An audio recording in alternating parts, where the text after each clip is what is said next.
All right, I'm at the halfway point here. It is pretty scenic all the way around, so no complaints about that. I just have to get back through the snow with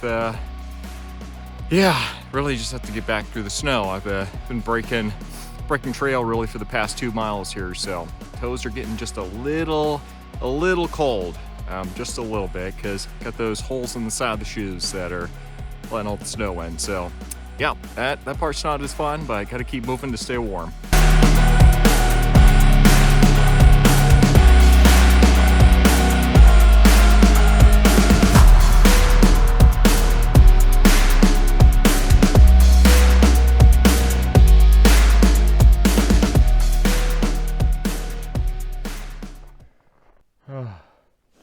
All right, got done with the full 14, but that was not pretty.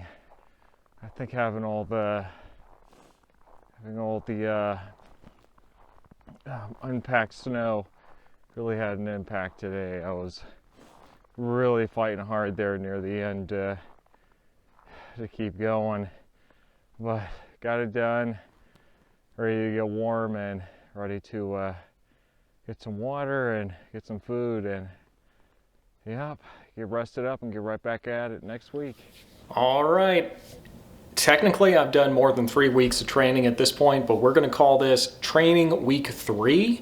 And what I did this week, this one was a little out of the ordinary. I ended up running about 40 miles total for the week with a 14-mile long run at the end. That long run I did along the Eklutna Lake.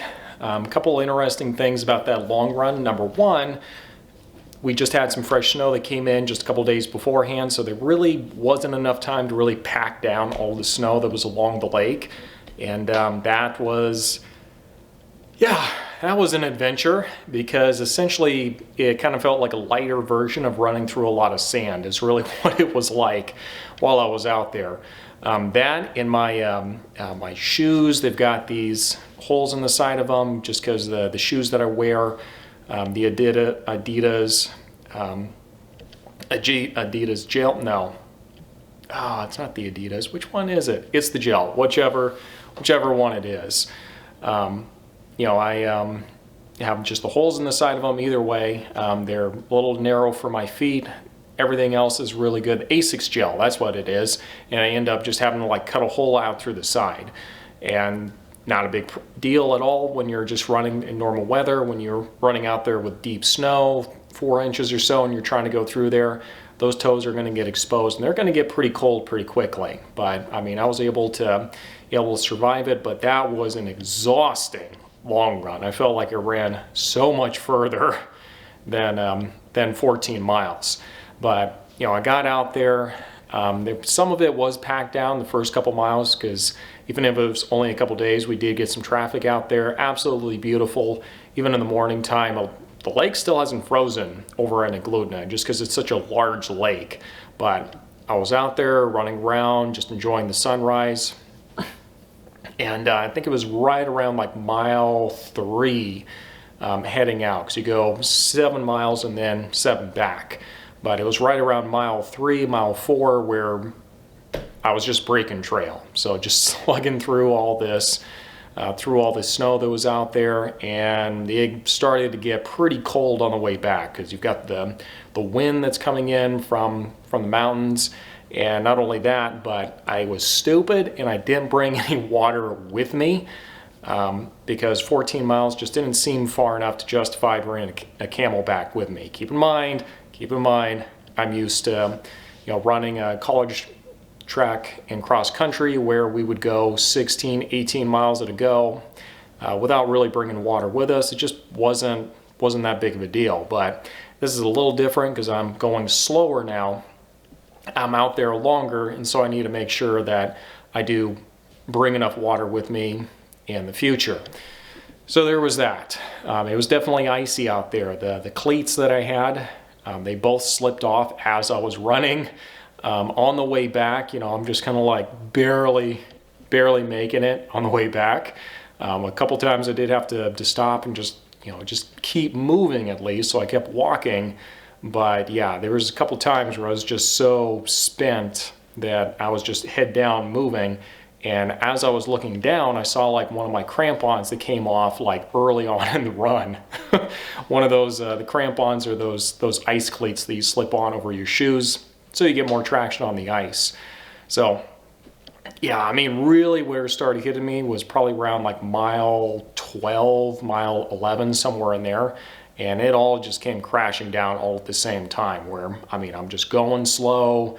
I can't really think very straight. Things are getting a little blurry. You know, I had to stop and just get some snow and kind of rub it over my face just to try to stay a little bit more alert. I did have to eat an undisclosed amount of snow just to get some kind of water. You really got to be careful about that though when you're out there, because if that chills your core temperature, like you're in much bigger trouble.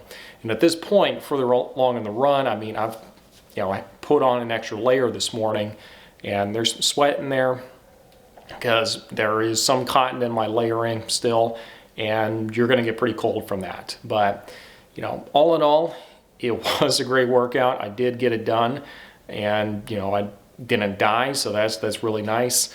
Moving forward, what I would like to see, what kind of lessons learned from that is I do need to make sure I start bringing along my camelback, and I need to make sure I bring more survival scenario stuff with me, because, you know, I'm a pretty experienced runner at this point, even for the Alaska backcountry here. So I'm, you know, not a novice, but still I need to have some kind of survival stuff with me, just in case things go sideways. Like had I fallen down and broken something out there, that definitely would have been a problem. Obviously, I've got some good emergency contact stuff going with the Garmin watch, but you shouldn't be relying solely on that. At a minimum, I should have remembered to tell everyone where I was going. Eklutna is a little remote further out there, and there was no cell reception, so, you know, that, yeah, that wasn't smart. Do not recommend that, but it kind of is what it is at this point. From a training standpoint, 40 miles. So that I have progressively been going about 5 miles more every week for probably about a month or so at this point, month and a half. And what I do is I'll do, you know, 5.5 increase every week up to about 3 weeks. And then on the 4th week, I'll actually back it off by around 25% or so. So I've got one more week of this ramp up. This week I'm going to be doing 45, and I'm going to be including a lot more weightlifting to really kind of facilitate that recovery, and to make sure I really prevent myself from getting injured and end up having to take off a whole lot more time than had I just went and spent some time in the gym, kind of preventively trying to prevent these injuries.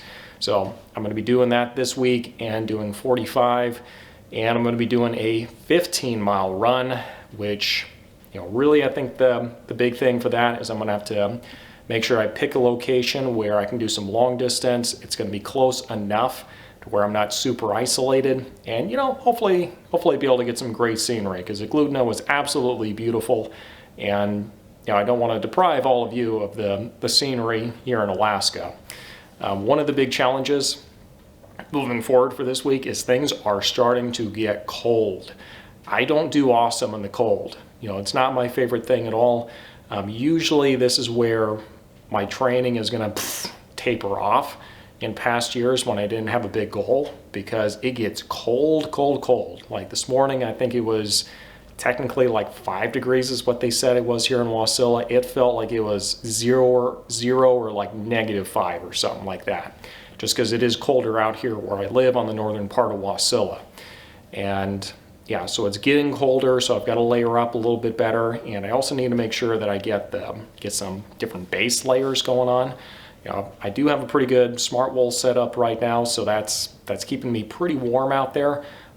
But I think I should probably get a second one, just because you do get colder, you know, down into the negatives. It's going to be a completely different ball game, and, you know, luckily I'm not starting from scratch here, and you know, I do have the hot tub. As you can see, I do have the wood stove behind me, so I've got ways to make sure that I do stay warm when I'm not running. But during the actual runs, yes, that's going to have to be making sure that I'm staying warm is going to be a big thing.